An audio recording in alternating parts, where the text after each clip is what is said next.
আসসালামু আলাইকুম ওয়া রাহমাতুল্লাহি ওয়া বারাকাতুহু। দেশ ও প্রবাস থেকে যারা যেখান থেকে আমাদেরকে দেখছেন ও শুনছেন, সবাইকে আমাদের অন্তরস্থল থেকে আন্তরিক সালাম ও শুভেচ্ছা জানিয়ে আজকের একটা হাদিস নিয়ে মোজাকারা করব ইনশাআল্লাহ। আমরা সর্বপ্রথম হাদিসটি আরবি সহ আমরা পড়ব।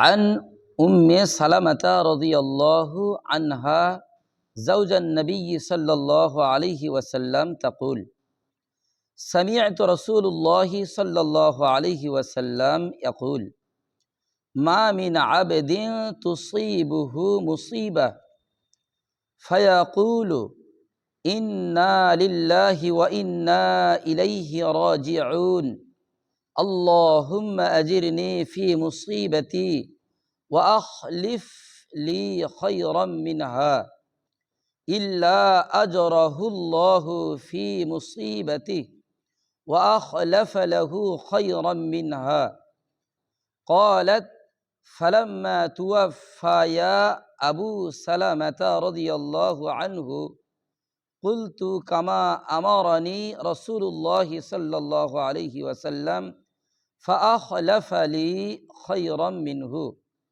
রসুল্লাহ সাল্লাল্লাহু আলাইহি ওয়াসাল্লাম। রাওয়াহু মুসলিম।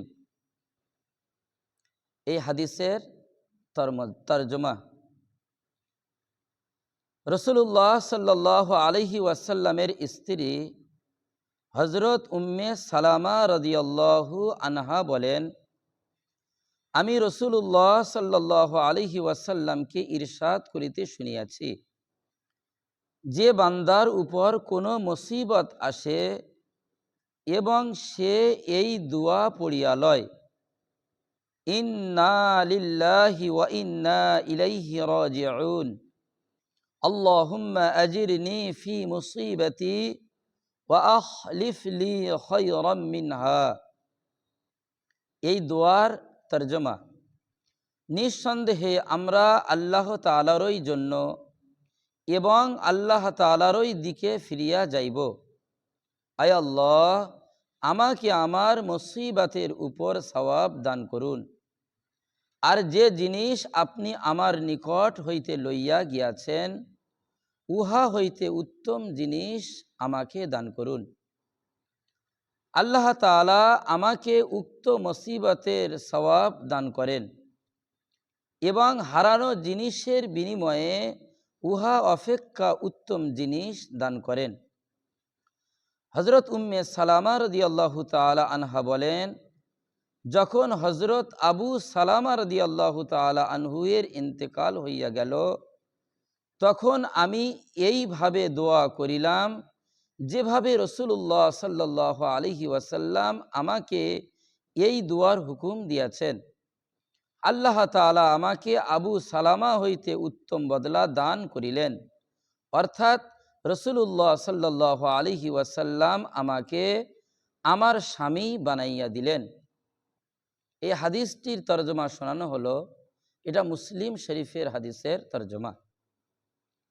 এই হাদিস দ্বারা আমরা কি বুঝে আসলো আমাদের, যে আমাদের যদি কোনো জিনিস হারিয়ে যায় আর আমরা যদি নবী পাক সাল্লাল্লাহু আলাইহি সাল্লামের শেখানো এই দোয়াটা পড়ে নিতে পারি, আল্লাহ সুবহানাহু ওয়া তাআলা আমাদেরকে যে জিনিস হারিয়ে গিয়েছে তার থেকে উত্তম জিনিস আমাদেরকে দান করবেন। হাদিসের শেষে উম্মে সালামা রাদিয়াল্লাহু তাআলা আনহা ইনি নিজেই বর্ণনা করছেন যে নবী আমাকে তো এই দোয়া শিক্ষা দিয়েছিলেন, কিন্তু যেদিন আমার স্বামী মারা গিয়েছিল আমি সেই দিন এই দোয়া পড়েছিলাম, নবী যে দোয়া আমাকে শিখিয়েছেন। এই দোয়া পড়ার কারণে আল্লাহ সুবহানাহু ওয়া তাআলা আমার স্বামীর পরে, ইন্তেকালের পরে তার থেকে উত্তম স্বামী নবী পাক সাল্লাল্লাহু আলাইহি সাল্লামকে স্বামী হিসাবে আল্লাহ তাআলা আমাকে পাইয়ে দিয়েছেন।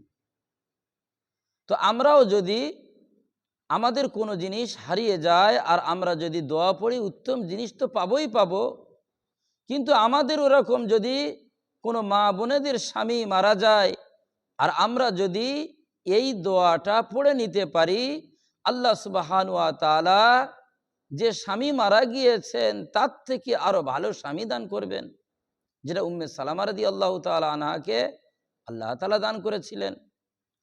অনুরূপভাবে আমরা এই হাদিসের আলোকে বুঝতে পারি, যদি আমাদের কারোর স্ত্রী মারা যায় আর আমরা তাতে এই দোয়া পাঠ করে নেই, আল্লাহ সুবহানাহু ওয়া তাআলা তার থেকে উত্তম স্ত্রী আমাদেরকে অবশ্যই দান করবেন।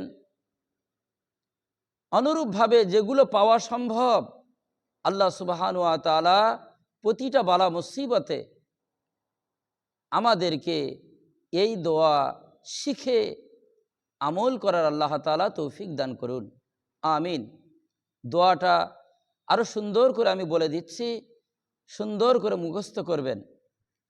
ইন্না লিল্লাহি ওয়া ইন্না ইলাইহি রাজিউন, আল্লাহুম্মা আজিরনি ফি মুসিবাতি ওয়া আখলিফ লি খায়রাম মিনহা।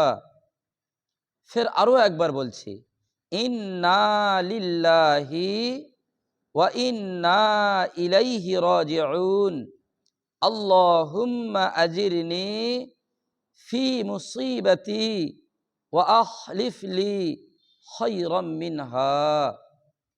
আল্লাহ তাআলার জন্যে আমরা এই হাদিসকে বেশি বেশি করে অপরের কাছে শেয়ার করব, আমরা ভিডিওতে লাইক করে দিব এবং আমাদের প্রয়োজনীয় কমেন্ট আমরা নিচেতে করব এবং আমাদের পাশে থেকে চ্যানেলকে সাবস্ক্রাইব করে আমাদের সাথে থাকবেন, এই আশা রেখে আজকের ভিডিও আমরা শেষ করছি।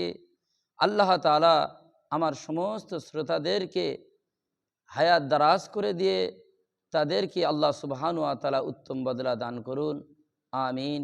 ওয়া আখিরু দাওয়ানা আনিল হামদুলিল্লাহি রাব্বিল আলামিন।